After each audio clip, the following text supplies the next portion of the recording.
Hey, beautiful people. So, welcome back to Exotical Insights. So, today I want to talk about being pretty in friendships, particularly with women. So, yeah. So, it's a bit of a interesting dynamic. First and foremost, my personal thoughts on friendship is I'm way open. I'm genuinely open to like genuine women. However, there aren't that many. Most of the time, you'll find that they befriend you. They don't really like you for real. They'll be all in your face and they don't like. It's just a mess. So yeah, but I'm open to genuine friendships. But no, I have associates. That's all. But anyways, so let me speak on the dynamics in friendships when you are pretty, and particularly when you benefit from pretty privilege and your friends may not. So, first and foremost, you have to reach out constantly. Yes, you do. For some reason, it's like that. And again, y'all comment down below. Let me know if that's been your experience or if it hasn't. Just let me know. But I always find that, and it's not just within my own dynamics. Like even other people, like my sisters, my cousins, like other like associates that I know who have different friend groups than me. Like we all have kind of said the same thing. It's like the pretty one always has to reach out. I feel it's because a part of it is because for some reason, like if they pedestalize you or if you're pedestalized in society, and they kind of feel like reaching out to you is kind of like, I don't know, them being a fan maybe, or in some way. Like obviously it's a friendship, nobody should feel that way, but just hear me out because it's a weird dynamic. But maybe they feel like they're a fan, and by them constantly like calling you or reaching out to you is giving you validation. I don't know, but that's how I feel. So number two, going off of the no validation, they really don't give you any validation. When you really dig into the pretty, like the not the pretty girl friendships, but like being pretty in a friendship, you'll find that you don't tend to get validation. You tend to give it, but you don't tend to get it. And why is it's because like kind of like I've said in previous videos, where it's a thing where I guess some women they feel like, oh, if you're already pretty, then you don't get any validation, you don't get this, you don't get that. I'm not going to give you anything. I'm not going to tell you anything nice, etc., etc. But keep in mind now, these people supposed to be your friends. So what's going on with that? But anyways, let me see what else would I say that happens. You have to use your privilege to make things better for them.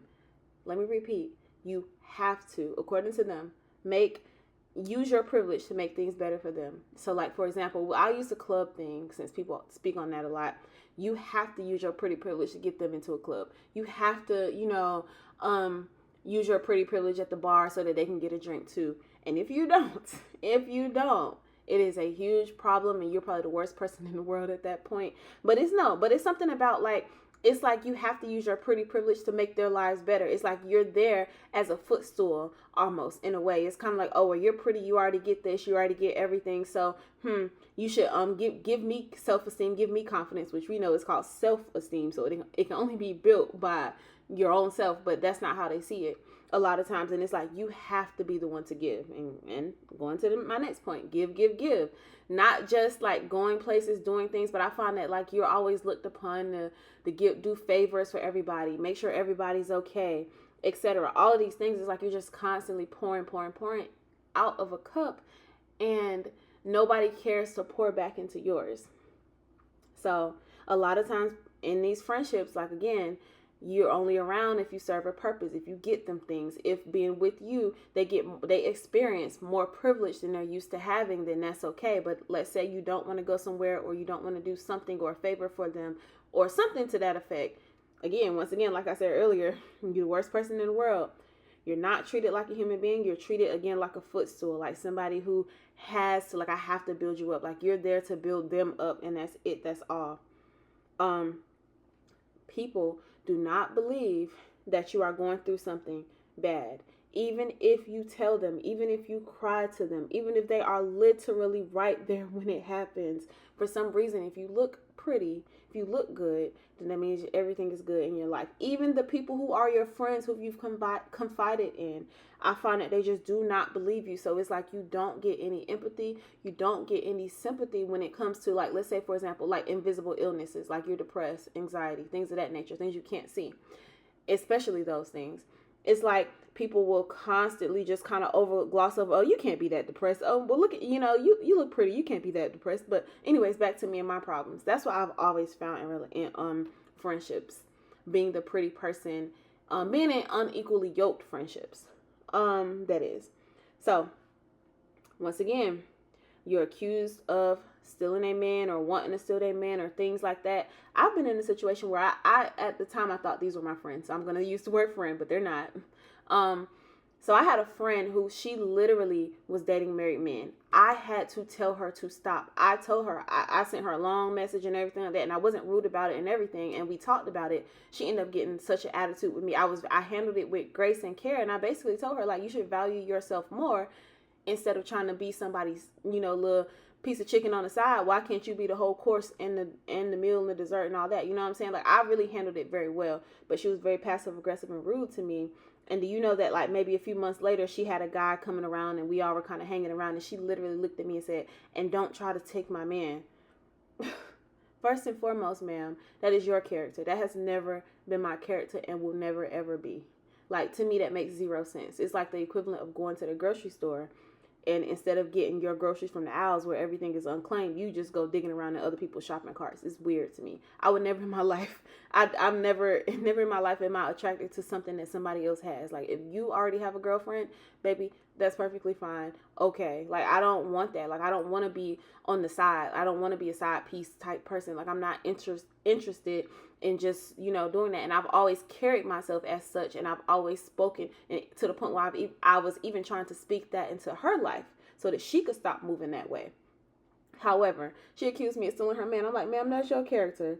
Like, and just anytime, well, I don't want him looking at you, or you wear this instead of this. And it's just like, bro, like, are you kidding me? First and foremost, you're projecting, and second of all, you're being insecure. And then I also find that when you're the pretty one in the friendship, you always have to overly compliment or like fawn. I've heard the term fawning, FAWNING, because I know I have accent sometimes. Fawning, and you have to like kind of like I said in a previous video, you have to like disarm them with compliments, because if you don't, if you show up, looking how you look, being everything that you are, and then I don't know, they don't feel good. It's like you have to overly compliment them, overly hype them up, and simultaneously like kind of bring yourself down a little bit too, just for them to feel comfortable even being around you. And to me, that is so weird, because for me, in a friendship, we're friends, we're equals, you're my friend. I shouldn't have to feel like, oh, okay, I have to compliment you just so that you won't be upset with me for looking the way I look or anything like that.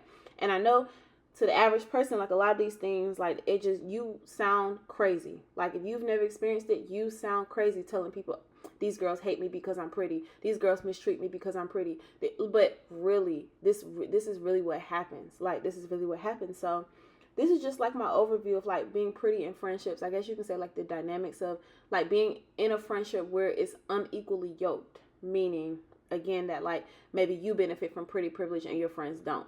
Like that kind of thing. But yeah, and I'm saying friends in quotation marks, y'all, because these people aren't your friends. But anyway, so yeah, that's just my take on how it's like being pretty. The downsides, I should say, of being pretty in a friendship. A lot of times you get used. You have to give constantly. You have to downplay yourself. Like, you only can come around like if they're gonna benefit from you in some way, and it's just weird. It's a weird dynamic, and they're constantly upset with you for just existing and being beautiful. And it's like, for me personally, like, I've definitely experienced this on a personal level. And me, I don't pick my friends based off of any aesthetics. I chose people who I thought, based on personality, do we get along? Can we talk to each other? That kind of thing. But yeah. So this is just a little quick overview. So like, comment, and subscribe. And I will talk to you beautiful people later. And thank you. I said later. And thank you for coming to Exotica Insights. Have a blessed one.